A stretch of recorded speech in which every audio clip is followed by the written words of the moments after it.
नमस्कार दोस्तों, एक बार फिर से आप सभी का स्वागत है टॉपर फिनिक्स यूट्यूब चैनल में। अगर आप रेलवे ग्रुप डी की तैयारी कर रहे हैं तो यकीन मानिए आप सबसे बेस्ट वीडियो देख रहे हैं। क्या है इस वीडियो में ऐसा? दोस्तों, इस वीडियो में है 3 महीने आपके।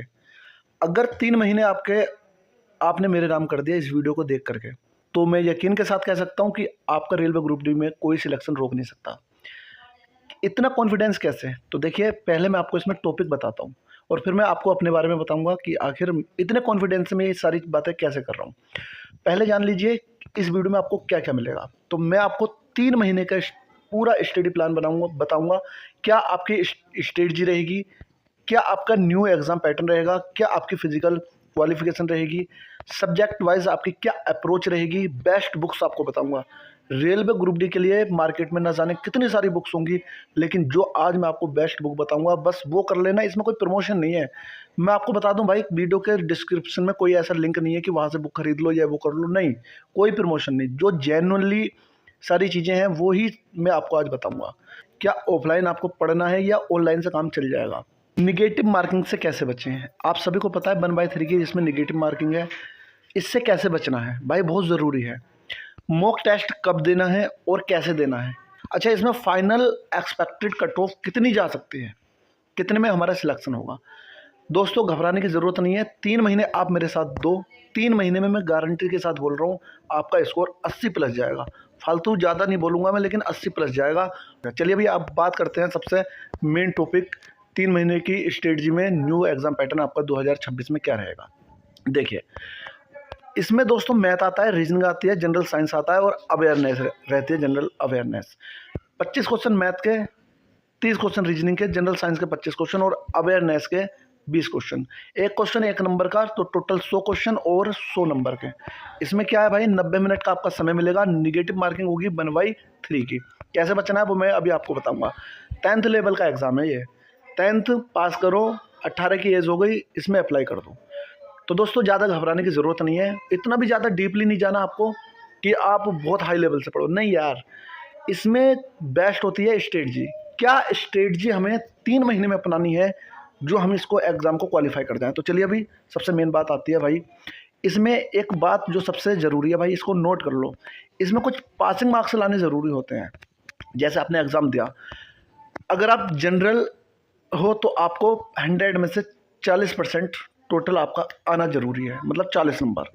ओबीसी और एससी में 30% और एसटी में आपके 25%। मतलब क्या है ये, क्या है ये? तो ये है दोस्तों, अगर आपको 100 में से आपका जो है नॉर्मलाइजेशन स्कोर आपका 40 या 40 से ऊपर है, तब आप क्वालिफाई होंगे कट ऑफ में आने के लिए, ठीक है। वरना अगर आपके 40 नंबर से कम हैं तो आपको बाहर वैसे कर दिया जाएगा, कट ऑफ में आपका नाम आएगा ही नहीं। क्या इतने नंबर पे सिलेक्शन होगा? नहीं, ये सिलेक्शन के लिए नहीं है। सिलेक्शन के लिए ओवरऑल एक कट ऑफ जारी की जाएगी, सब बच्चों के लिए कट ऑफ, सब बच्चों की मिला करके एक ओवरऑल कट ऑफ होती है। तो ये क्या है, ये पासिंग मार्क्स एग्ज़ाम में अपनी जो आपकी OMR सीट होगी उसको चेक कराने के लिए ये पासिंग मार्क्स हैं, समझ गए। चलिए अब देखते हैं सब्जेक्ट वाइज आपकी स्ट्रेटजी क्या रहेगी। पहला टॉपिक है हमारा मैथ। तो मैथ क्या है भाई? मैथ होता है देखो स्कोरिंग सब्जेक्ट, लेकिन क्या होता है कि भाई मैथ को कैसे पढ़ना है, कौन से टॉपिक से स्टार्ट करना है, ये लोगों को पता नहीं होता। खासकर लड़कियां बहुत ज़्यादा डरती हैं मैथ को लेकर के। लेकिन मैं गारंटी से बोल रहा हूँ, जो टॉपिक बताऊँ, जो स्ट्रेटजी बताऊँ, फॉलो करना। अगर आपका डर ख़त्म ना हो जाए ना, तो वीडियो को डिसलाइक करके जाना। चलिए, 2026 में क्या ट्रेंडिंग क्वेश्चन है, क्या आने की ज़्यादा संभावनाएं हैं, वो टॉपिक आप जान लीजिए मैथ में। सबसे पहला है percentage, ratio, profit and loss, time and work, speed and distance, CI and SI, simplification, LCM और HCF, और इसके साथ साथ एक आध क्वेश्चन मिलेगा आपको नंबर सिस्टम से, ठीक है। चलिए दोस्तों, अब हम बात करेंगे कि हमें मैथ कैसे पढ़ना है। तो दोस्तों देखिए, इसमें मैंने नंबर सिस्टम बिल्कुल दिया ही नहीं, लेकिन अगर हम कहीं ऑफलाइन पढ़ें या ऑनलाइन पढ़ें तो सबसे पहला हमारा टॉपिक होता है नंबर सिस्टम। कोई बुक भी लेंगे तो उसमें आएगा नंबर सिस्टम। बस वही बहुत ज़्यादा आपकी कमी है। क्या है भाई कमी? देखिए, नंबर सिस्टम से अगर आपने मैथ स्टार्ट किया और आप बिल्कुल बेसिक से मतलब जीरो लेवल से मैथ स्टार्ट कर रहे हैं, तो मैं गारंटी से कह रहा हूँ आप मैथ में बोर हो जाओगे और आपको मैथ समझ नहीं आएगा, आप कर ही नहीं पाओगे मैथ को।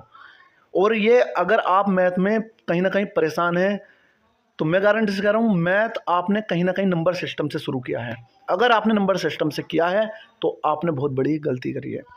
ऐसा क्यों मैं कह रहा हूँ दोस्तों, आप सभी को पता है मैथ में एक होता है अर्थमेटिक और एक होता है एडवांस।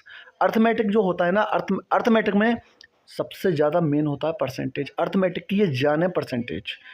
अगर आपने परसेंटेज कवर कर लिया तो भाई आपने समझ लो 60% से ज़्यादा मैथ कवर कर लिया, 7% से ज़्यादा मैथ। ठीक है, सबसे पहला हमारा टॉपिक रहेगा परसेंटेज। हमें मैथ शुरू करना है परसेंटेज से। परसेंटेज को 2 बार पढ़ो आप, कम से कम 2 से 3 बार। ठीक है, कितने बार? 2 से 3 बार। क्या करना है आपको? सबसे पहले परसेंटेज पढ़ना है और जिस क्रम में ये टॉपिक लिखे हुए हैं उसी क्रम में आपको मैथ पढ़ना है। परसेंटेज में कुछ चीज़ें रटने की होती हैं, कुछ चीज़ें समझने की होती हैं, उनको समझो। परसेंटेज क्लियर कर लो, गारंटी से बोल रहा हूँ मैथ का डर खत्म हो जाएगा आपका। ठीक है, कोशिश करो आपको सबसे ज़्यादा अर्थमेटिक पे काम करना है। एडवांस के भी 1-2 टॉपिक हैं, वो बात की बात है, पहले इतना करो। टाइम हमें अभी मिलेगा, लेकिन ये मैं प्लान बता रहा हूँ आपको 3 महीने का। 3 महीने में आप इतने हो जाओगे कि आप किसी के भी सामने हिम्मत कर पाओगे एग्ज़ाम देने की, डरोगे नहीं। ठीक है, क्या करना है? सबसे मेन कैलकुलेशन स्पीड बनानी है आपको। छोटी छोटी कैलकुलेशन करके देखनी है। एक पेपर लेना है, पेपर पे जैसे लिखना है 79 + 11 है ना, और 29 + 33, 51 - 29। अब ये इस तरीके से क्वेश्चन आपको छोटे छोटे लिख लेने हैं। बहुत सारे क्वेश्चन आ जाएंगे एक जोड़े पर। बाद में आपको एकदम से फास्ट कैलकुलेशन को जोड़ घटा जो भी हो उनको करना है। आपको वर्ग याद करने हैं, घनमूल याद करने हैं। भाई कम से कम 25 से 30 तक आप वर्ग याद करिए, घन याद करिए 20 तक, टेबल याद करिए, पहाड़े बहुत ज़रूरी होते हैं। कहाँ तक? कम से कम 25 तक पहाड़े याद करिए यार, इतना करिए। बस फालतू टेंशन छोड़ दीजिए और जो मैंने बोला है इस तरीके से आप करिए। बस पहले इतना करो, इतना करने के बाद में मुझे बताना कि आपको फ़ायदा इस चीज़ का हुआ या नहीं हुआ। चलिए आगे बढ़ते हैं, हम रीजनिंग पर आते हैं। रीजनिंग भी भाई बहुत बढ़िया चीज़ है, आपका माइंड खोल देगी, ऐसी टॉपिक है रीजनिंग। इसके कुछ मोस्ट इंपॉर्टेंट टॉपिक हैं, जैसे सबसे मेन है आपका कोडिंग डिकोडिंग। भाई इसको आपको समय देने की ज़रूरत है। इस टॉपिक को आप बहुत अच्छे से कवर करिए। सबसे पहला टॉपिक है ये। इसमें क्या है? इसमें आपको ये भी देखिए, इसमें सबसे मेन है आपको जो हम बचपन से पढ़ते हुए आए हैं ABCD, हम आपके भी याद होंगी, लेकिन इसमें थोड़ा सा चेंजेस करना है। आपको बस ये बताना है कि G का कितना नंबर होता है, K का कितना नंबर होता है, H का कितना नंबर होता है, Z का कितना नंबर होता है, V का कितना नंबर होता है, T का कितना नंबर होता है, ये आपको पता होना चाहिए। अगर मैं अभी पूछूं कि भाई G का कितना नंबर होता है तो आपको पता होना चाहिए 7, K का कितना नंबर होता है 11। आपको सोचने की ज़रूरत नहीं होना चाहिए। H का 8, Z का 26। इनके अपोजिट भी आपको याद करने हैं, जैसे G का T अपोजिट होता है। ठीक है, इस तरीके से आपको सारी चीज़ें पता होना चाहिए इस तरीके से। अच्छा ये कैसे करने हैं? तो इसकी एक ट्रिक होती है। अभी आप एक इंग्लिश की कोई बुक उठा लीजिए और जैसे उसमें कोई इंग्लिश का वो लिखा हुआ, जैसे कोई शब्द है वंश, ONCE वंश, तो आपको O के सामने उसका नंबर लिख देना है। क्या भैया? 15। H के आगे 8, C का 3, ठीक है, C का 3 और E का 5। इस तरीके से सारे जो वर्ड हैं उसमें जो है आप नंबर लिखते जाइए। यार 2 दिन आप ऐसे करिए, ऐसे रट जाएंगे ना, ये मुंह पे रट जाएंगे बिल्कुल। इनके ऐसे ही अपोजिट करिए। मैथ की कोई बुक उठा लीजिए, उनके आगे जैसे कोई 21 नंबर है तो वहाँ पे तुरंत लिख दीजिए भैया W। ठीक है, ये इस तरीके से फिर देखिए कितना कमाल होगा आपकी ज़िंदगी में। सुबह उठिए, सबसे पहले उठने के बाद में सुबह सबसे पहले अगर स्टडी आप शुरू करोगे तो उसमें आपका जो सबसे पहला टॉपिक हो रीजनिंग। ठीक है, रीजनिंग सबसे पहला टॉपिक, ये पहले ये कवर करिए। उसके बाद में रीजनिंग का सुबह उठते ही एक प्रैक्टिस सेट लगाना शुरू कर दीजिए। सबसे पहले जब ये टॉपिक क्लियर होंगे इसके बाद में आपको सिलेबस के अनुसार और जो जो टॉपिक बचे हुए हैं सारे इसमें कवर करने हैं। सबसे मेन जो शुरुआत करनी है आगे बढ़ने के लिए रीजनिंग में ये टॉपिक कवर आपको करने हैं। इतने टॉपिक करने के बाद में देखना आपको कॉन्फिडेंस आएगा और आप कहीं ना कहीं प्रैक्टिस सेट में स्कोर बनाना शुरू कर देंगे। इसके बाद ये देखिए, ये सारे टॉपिक नहीं है, ये मैं सोचना बस यही टॉपिक है क्या, नहीं, मेन टॉपिक है ये। इनको अगर आपने कवर कर लिया उसके बाद में इनके बाद में जो और टॉपिक है उनको कवर करना शुरू करना, ठीक है। चलिए अभी अब जो है हम बात करेंगे जनरल साइंस पर। जनरल साइंस तो भाई क्या आएगा जनरल साइंस में, 10th लेवल का एग्ज़ाम है, एनसीईआरटी बेस्ड क्वेश्चन आपसे पूछे जाएंगे। भाई 2026 के लिए सबसे मेन आप फिजिक्स पढ़िए। देखिए कभी कभी ये होता है कि करंट अफेयर का इतना ज़्यादा पोर्शन आ जाएगा आपके पास में, आपके सामने पेपर में, कि आप फिजिक्स केमिस्ट्री इनमें से कम आएगा। लेकिन मेन है भाई, इसमें फिजिक्स का ज्ञान होना बहुत ज़रूरी है, रेलवे है ये। फिजिक्स में सबसे मेन टॉपिक है मोशन, इलेक्ट्रिसिटी और लाइट। इन 3 टॉपिकों को ज़्यादा जल्दी से तैयार कर लीजिए। केमिस्ट्री में एसिड, मेटल्स, केमिकल रिएक्शन याद कर लीजिए। इसमें कुछ सूत्र भी होंगे भाई, तुमसे वो कहीं ना कहीं पूछेगा, वो कहाँ से कवर करने हैं वो बताऊंगा। बायोलॉजी में ये 3 टॉपिक जल्दी से जल्दी कवर कर लीजिए। ह्यूमन अपने बॉडी के बारे में जान लीजिए, बीमारियों के बारे में जान लीजिए और न्यूट्रिशन के बारे में जान लीजिए। भाई एनसीईआरटी आप 9th और 10th में सारे टॉपिक आपको कवर हो जाएंगे, वो पढ़ लीजिए। या फिर मैं आपको इसकी एक बेस्ट बुक बताता हूँ, railway speedy. Railway speedy 1 liner वाले जो क्वेश्चन है ना उनको कवर कीजिए भाई, सारे टॉपिक रट जाएंगे, रट, ठीक है।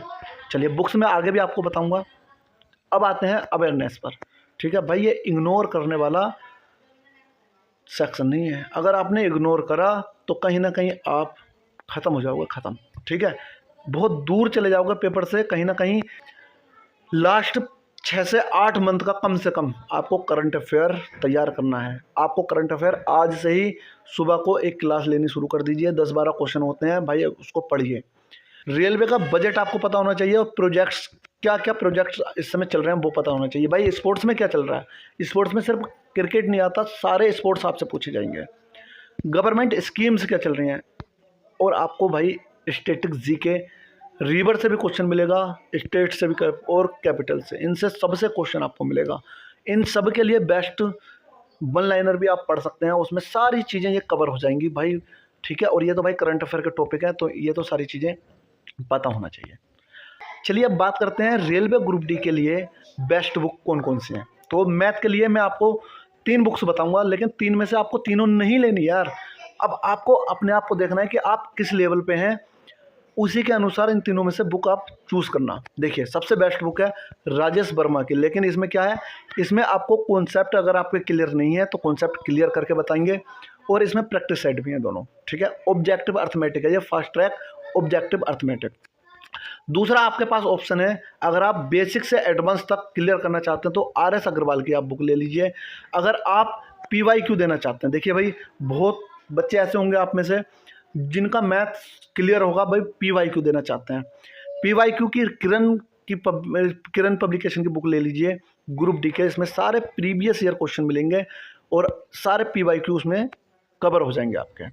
रीजनिंग की बात करें, रीजनिंग तो रीजनिंग के लिए RS अग्रवाल की, इसमें आपको a modern approach to verbal and non verbal सारी चीज़ें आपको मिल जाएंगी इसमें, ठीक है। बेसिक स्ट्रॉन्ग करने के लिए सबसे बेस्ट बुक है भाई, आंखें बंद करके इस बुक को ले लीजिए आप। किरण की चाहो तो आप ग्रुप डी के लिए क्वेश्चन बैंक भी ले सकते हैं प्रीवियस ईयर का, ठीक है। पैटर्न समझने के लिए ये बेस्ट बुक है आपके पास। अब जनरल साइंस के लिए आप देखिए, जनरल साइंस 9th की NCERT पढ़ सकते हैं, 10th की NCERT पढ़ सकते हैं। रेलवे क्या है भाई, 10th लेवल का आपको एग्ज़ाम मिलेगा, तो आप ये 2 बुक्स पढ़िए। और मैंने आपको एक और बुक आपको पहले ही बता दिया है, वो है भैया railway speedy 1 liner, best book है, बस इतना कवर कीजिए बहुत है। लुसेंट से आप पढ़ सकते हैं, लुसेंट आपके पास सभी के पास होगी, लुसेंट में सारे टॉपिक बड़े अच्छे से कवर करे हैं, उसको भी आप पढ़ सकते हैं। जनरल अवेयरनेस और जीके, तो लुसेंट की जनरल नॉलेज वाली बुक बेस्ट है। स्टैटिक जीके के लिए भाई वो आपको वहाँ से कर लीजिए, बेस्ट रहेगा। बाकी भैया प्रैक्टिस यूट्यूब से कर लो, मॉक टेस्ट वहाँ से आराम से आप कर सकते हैं, ठीक है। अब जो है मेरी आपके लिए फाइनल एडवाइस है भाई, प्रीवियस ईयर के क्वेश्चन सोल्व कर लो, 7 दिन में एक मॉक टेस्ट आपका ज़रूरी है। वीक टॉपिक जितने भी आपके वीक टॉपिक्स हैं उनकी लिस्ट बनाओ और उन पर ज़्यादा फोकस करो। ठीक है। पीईटी की जो आपकी फिजिकल एफिशिएंसी टेस्ट होगा उसकी भी तैयारी आप अपनी भैया सूटेबल रखना। मैं तो बोल रहा हूँ आज से ही थोड़ा थोड़ा भागना शुरू करिए, ठीक है। आप इतना करिए और ये जो है आपको 1 से 2 महीने में आपको पक्का रिजल्ट देगा। बाकी कोई क्वेश्चन है आपका या कोई आपके मन में डाउट चल रहा है तो आप कमेंट बॉक्स में आप लिख सकते हैं, मैं आपकी हर कमेंट का रिप्लाई करूंगा। और मुझे उम्मीद है कि आप इस वीडियो से कुछ ना कुछ ज़रूर सीखे होंगे और कहीं ना कहीं आपके स्टडी में ये बहुत ज़्यादा काम आएगी और आपका इस बार सिलेक्शन ज़रूर होगा। चलिए दोस्तों, वीडियो पसंद आई हो तो एक बार वीडियो को लाइक और शेयर जरूर कर देना। मिलते हैं आपसे एक नई वीडियो में। Thanks for watching, bye bye.